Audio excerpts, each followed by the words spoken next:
C'est une pathologie grave aux conséquences.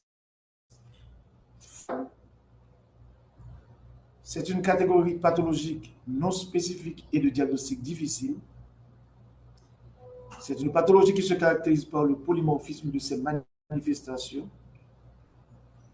et une évaluation du patient efficiente, l'initiation de la bonne thérapie avec célérité nous permettent de sauver certaines vies.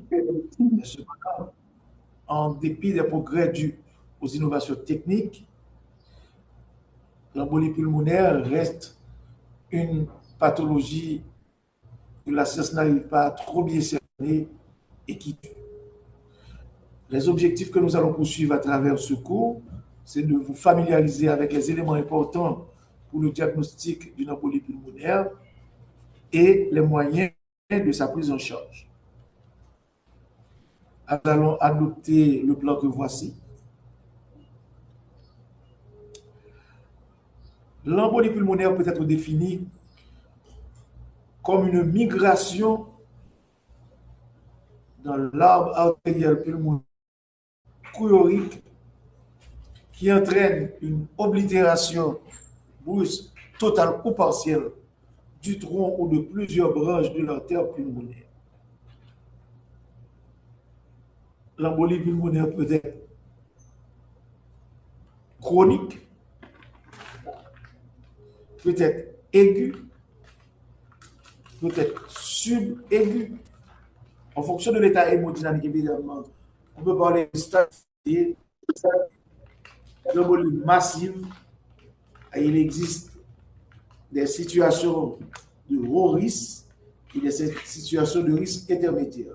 En ce qui a trait à la localisation anatomique, l'embolie peut siéger préférentiellement au niveau de la selle pulmonaire. L'embolie pulmonaire peut élire domicile au niveau de lobe, de segment ou en sous-segmentaire. Alors, en fonction de la présence ou de l'absence de symptômes, l'embolie pulmonaire peut être symptomatique ou asymptomatique. Du point de vue épidémiologique, c'est la troisième cause de décès cardiovasculaire aux États-Unis. L'incidence augmente avec l'âge, 1 à 2 cas pour 1000 habitants par année, un ratio homme-femme autour de 1, et qui est plus touché, et 15% des décès de personnes hospitalisées sont le résultat d'une embolie pulmonaire.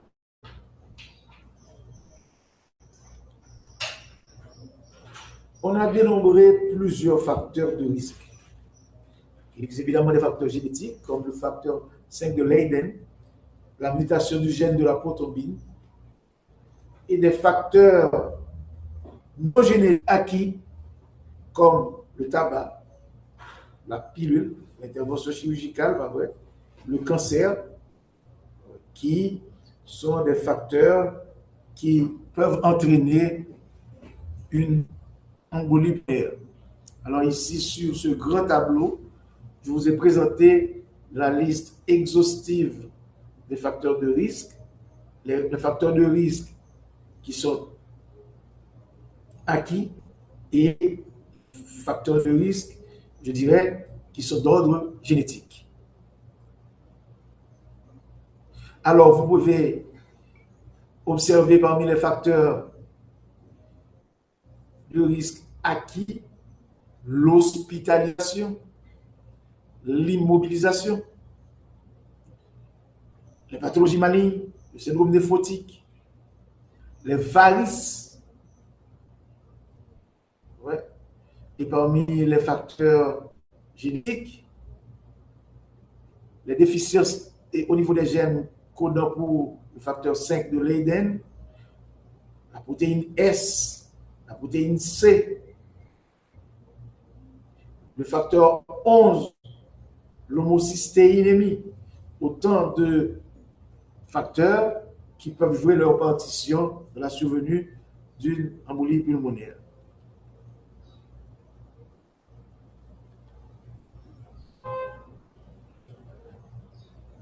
Pour comprendre la pathogénèse de cette maladie, il faut d'abord saisir la formation du caillot.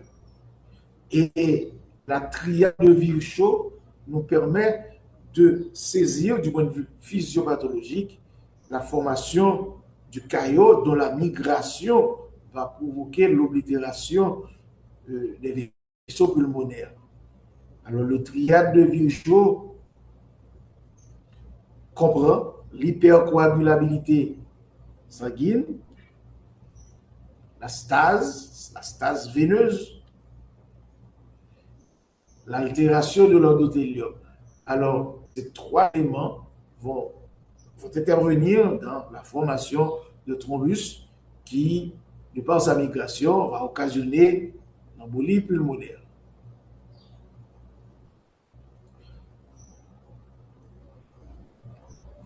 Alors, quelles sont les provenances des emboles?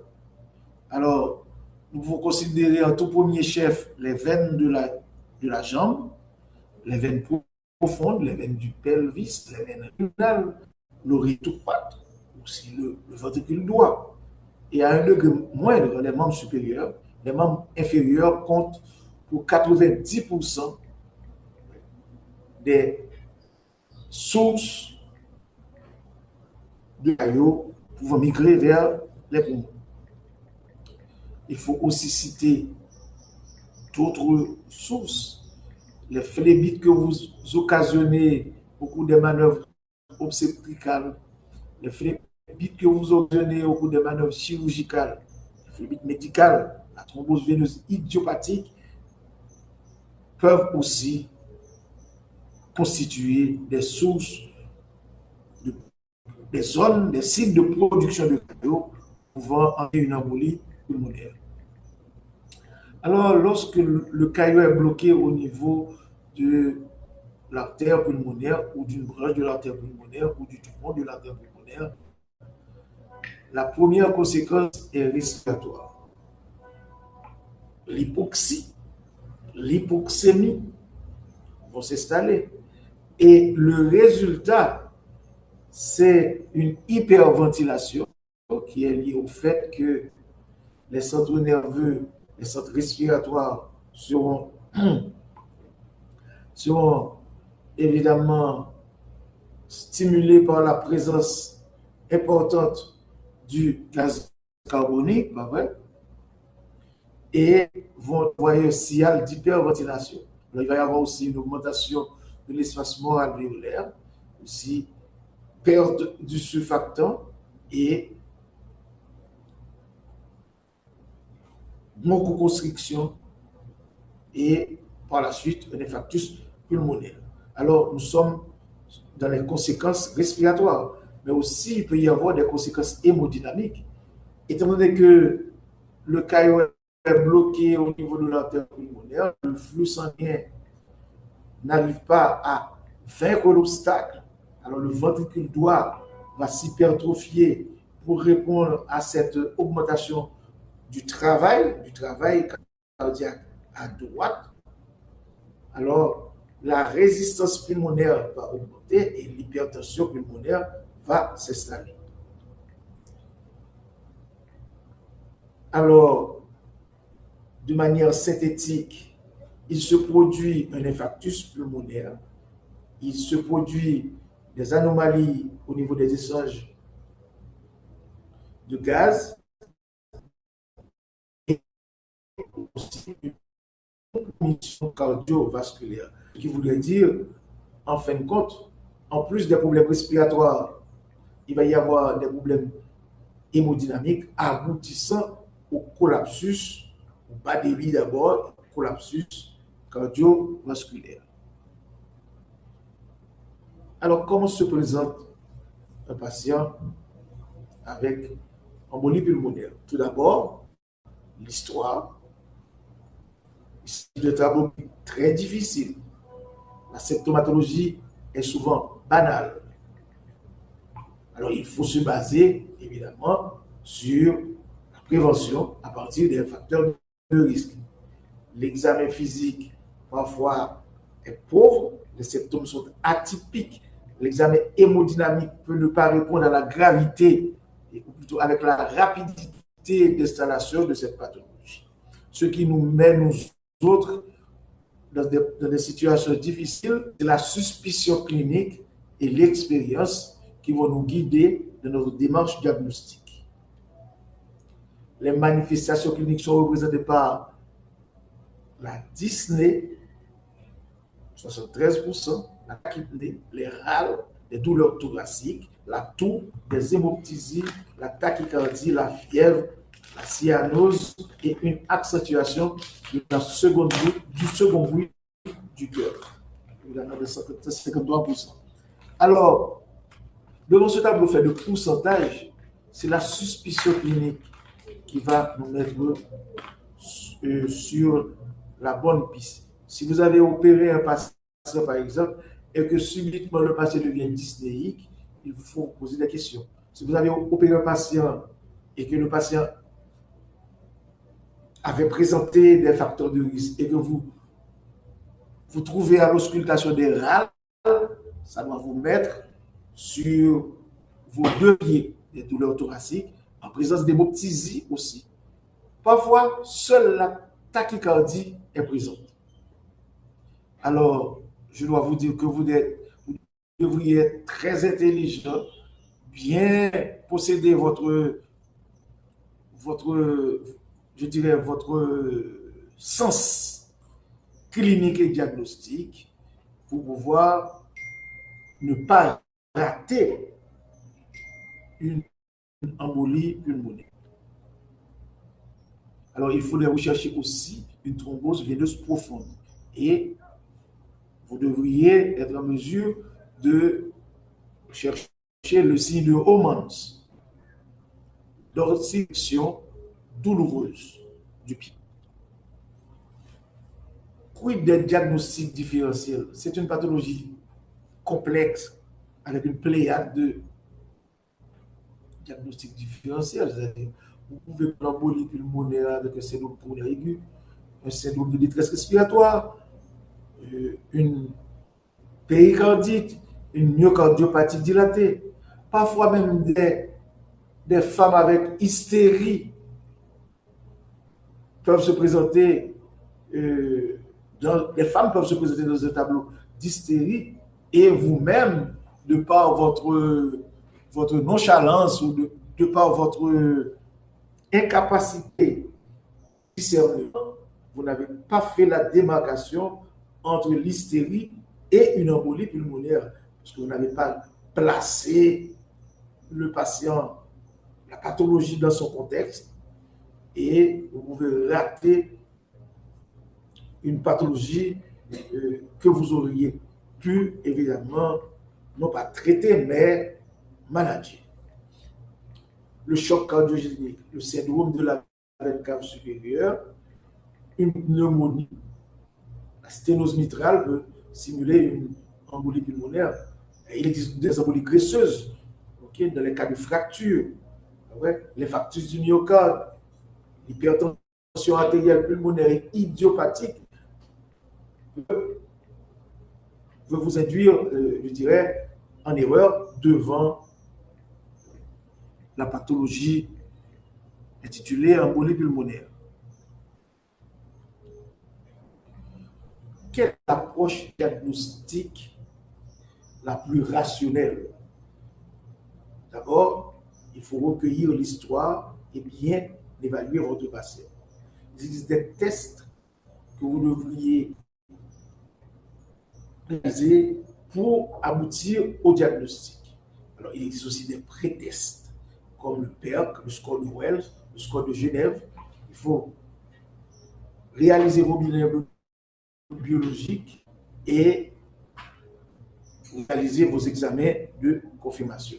Alors, le score de Genève présente des critères comme l'âge, pas vrai, l'antécédent de thrombose veineuse profonde, l'antécédent de chirurgie sur la cuisse, activités de malignité, hémoptysie, la fréquence respiratoire, la fréquence cardiaque.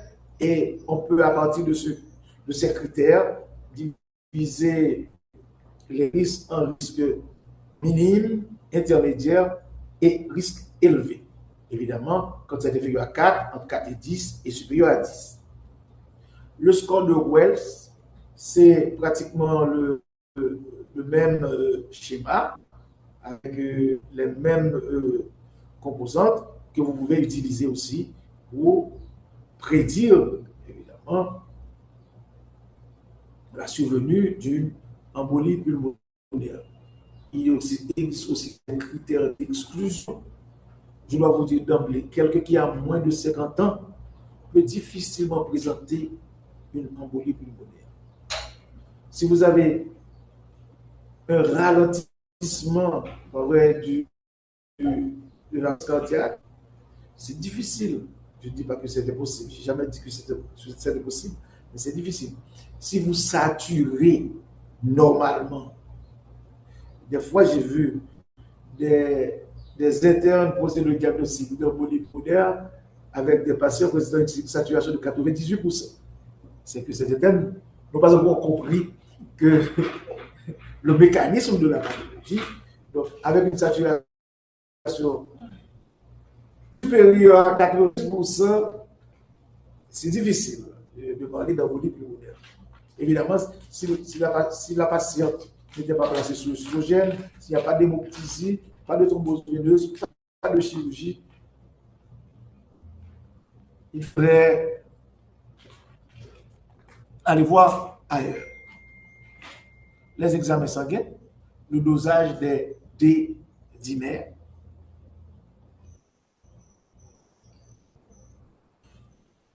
très sensible, mais peu spécifique.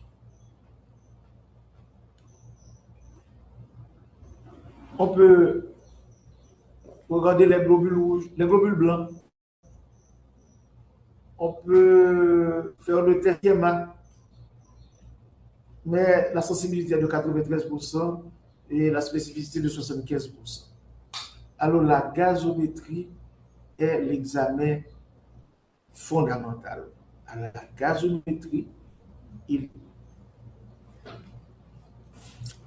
gazométrie, on va retrouver une alcalose respiratoire avec une hypoxémie. Je reprends, une alcalose respiratoire avec hypoxémie, c'est-à-dire avec PaO2 diminué, une alcalose respiratoire avec hypoxémie, et aussi avec avec PaCO2 diminué. Je vois, parce que c'est une question d'examen, une alcalose respiratoire avec hypoxémie. Ce n'est pas seulement une question d'examen, c'est un élément de diagnostic, c'est un élément de test que tout médecin doit maîtriser. Et dès que vous trouvez l'alcalose respiratoire avec hypoxémie, vous devriez poser le diagnostic d'embolie pulmonaire.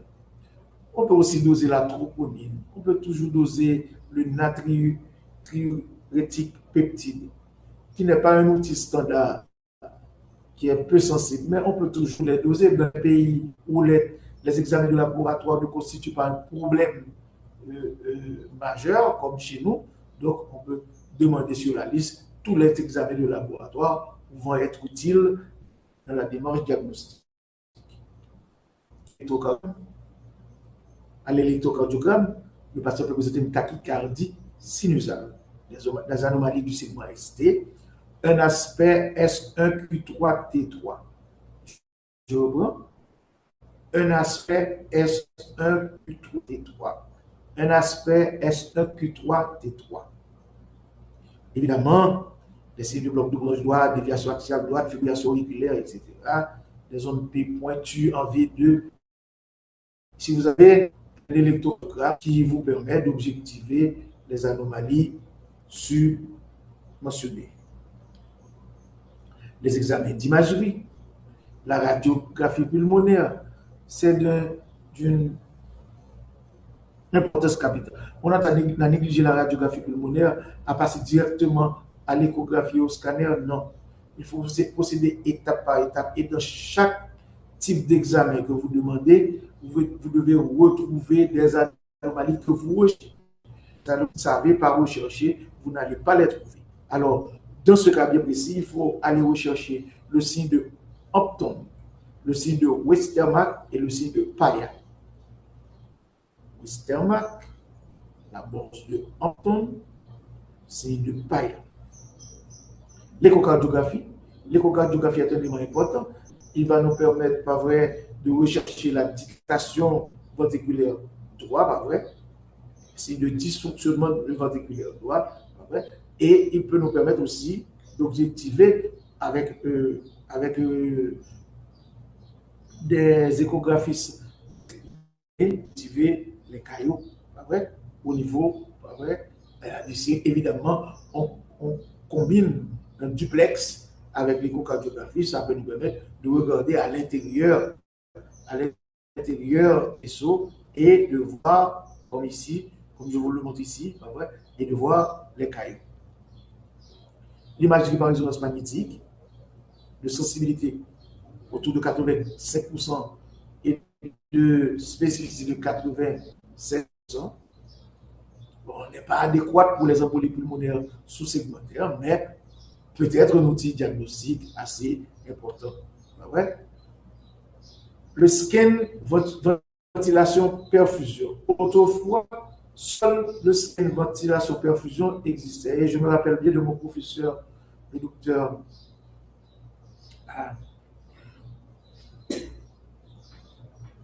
Je me rappelle de mon professeur qui me disait, le docteur Mathieu, qui me disait, quand j'étais à mon entraînement aux États-Unis, on faisait le scan ventilation-perfusion et il y avait un hélicoptère qui déposait le malade à la toiture, sommet de l'hôpital, et le patient descendait directement, etc. À cette époque-là, justement, on ne réalisait que le scan ventilation-perfusion, que jusqu'à présent, nous autres en Haïti, nous ne pouvons pas utiliser, malheureusement. Donc, le scan de perfusion et de ventilation consiste à regarder les voies respiratoires, à regarder la perméabilité des voies respiratoires et la perméabilité des vaisseaux. En cas d'embolie pulmonaire, ce sont les vaisseaux qui sont obstrués. Alors, c'est le scan de perfusion qui va présenter des anomalies, comme vous le voyez si bien sur l'image que je vous présente. Jusqu'à présent, alors je ne sais pas si jusqu'à présent, parce que ces données datent de, datent de 2015. Alors, je ne peux pas vous dire jusqu'à présent si l'angiographie pulmonaire est considérée comme le gold standard, malgré ses risques et les difficultés à réaliser l'examen. Mais jusqu'en 2015, je peux même dire jusqu'en 2020, l'angiographie pulmonaire était considérée comme le standard. Mais il y a une tendance du scanner et de l'imagerie par résonance magnétique. De par les innovations technologiques, il y a une certaine tendance à considérer une sorte de régression de l'angiographie pulmonaire. Alors, je n'ai pas les détails, je ne peux pas être affirmatif à 100%, mais je pense que maintenant, le scanner et l'imagerie par résonance magnétique ont tendance à supplanter l'angiographie pulmonaire.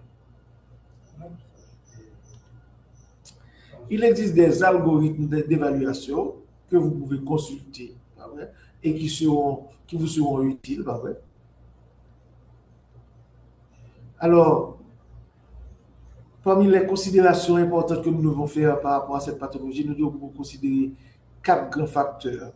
La suspicion clinique, je reprends, la suspicion clinique, la symptomatologie, la détection de thrombose à l'examen clinique et la présence de comorbidité. Alors, il y a plusieurs étapes dans la prise en charge. La première étape de prise en charge, c'est la thérapie primaire constituée de fibrinolyse. On injecte des substances qui sont capables de briser le caillot, streptokinase, technéplase, rétiplase, etc. Une sorte d'embolectomie. On peut réaliser l'embolectomie percutanée, c'est-à-dire par cathétérisme, on va briser les caillots. On peut aller enlever les caillots par cathétérisme cardiaque. Il y a la thérapie secondaire par anticoagulation et filtre de la veine. Autrement dit, si on passe avec une embolie pulmonaire, il faut continuer à faire la prévention tertiaire, pas vrai, et à continuer à anticoaguler le patient et même poser un filtre de la veine cave que nous allons avoir et que nous allons vous présenter.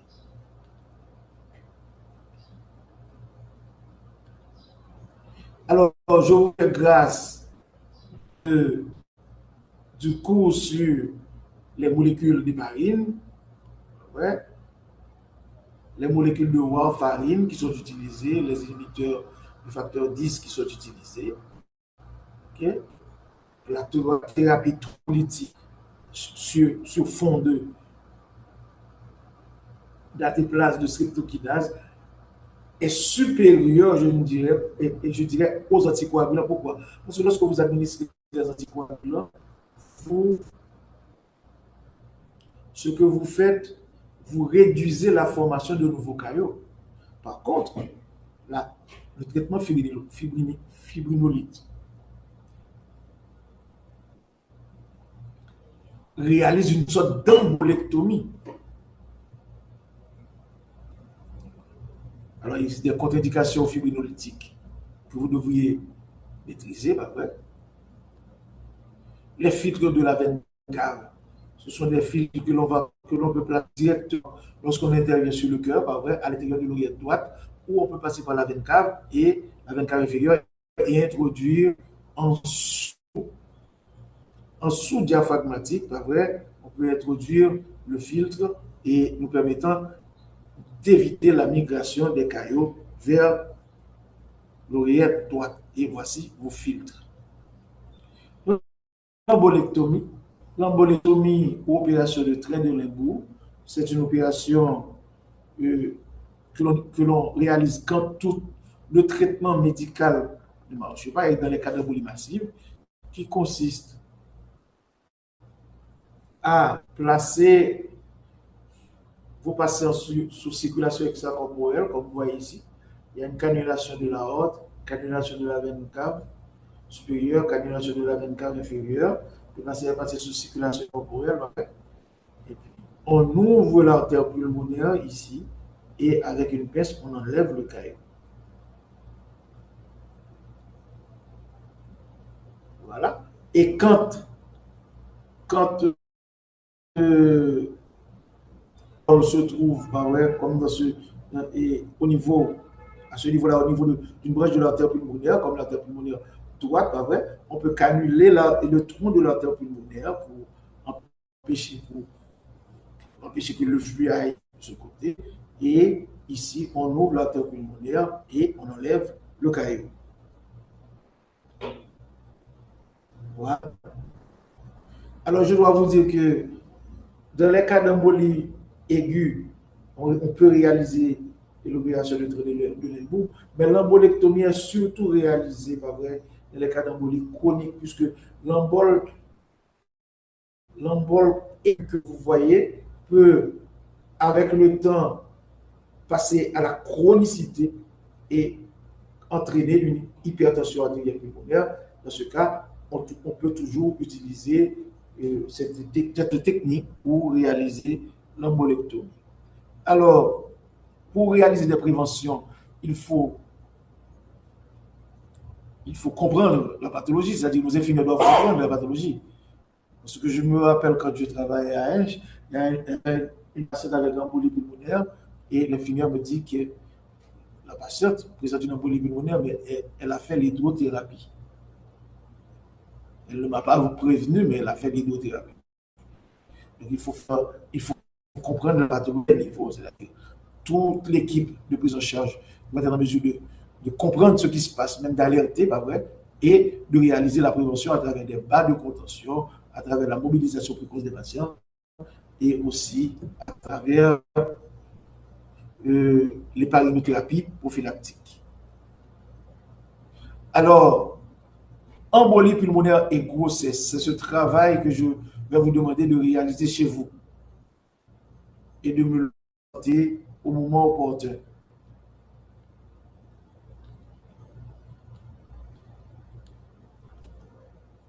Embolie pulmonaire non thrombotique, c'est-à-dire l'embolie graisseuse, l'embolie gazeuse, l'embolie du liquide amniotique, des emboles de tissu néoplasique, d'autres substances, comme les poudres de table que nous mettons pour réaliser, que nous utilisons pour réaliser nos modèles, pas vrai? Et utilisent les drogués qui peuvent entraîner une embolie pulmonaire non thrombotique. Alors je vous demande encore vous-même de bien cuisiner ces chapitres que vous devez me présenter soit à l'examen, mes questions, soit en salle de classe si le temps imparti nous permet. L'embolie graisseuse, comme chez les polytraumatisés, la triade de Bergman, pas vrai? Autant de travail que je vous demande, l'embolie gazeuse, pas vrai? Autant de travail que je vous demande de réaliser vous-même si vous voulez comprendre beaucoup plus en détail, pas vrai? Toujours est-il que ces obéissent, pas vrai? Excepté certaines spécificités, obéissent au même mécanisme physiopathologique. Alors, pour conclure ce chapitre, je dirais que l'embolie pulmonaire est une grande simulatrice. C'est une cause de décès évitable et préventive. Alors, nos étudiants, nos médecins doivent être en mesure de réaliser une évaluation efficiente du patient, utiliser des outils de diagnostic, s'adapter et se familiariser avec les modalités de prévention et la prise en charge, par vrai, doit être bien maîtrisée. C'est ici que je m'arrête pour ce premier chapitre. Si vous avez des questions, je suis à votre disposition.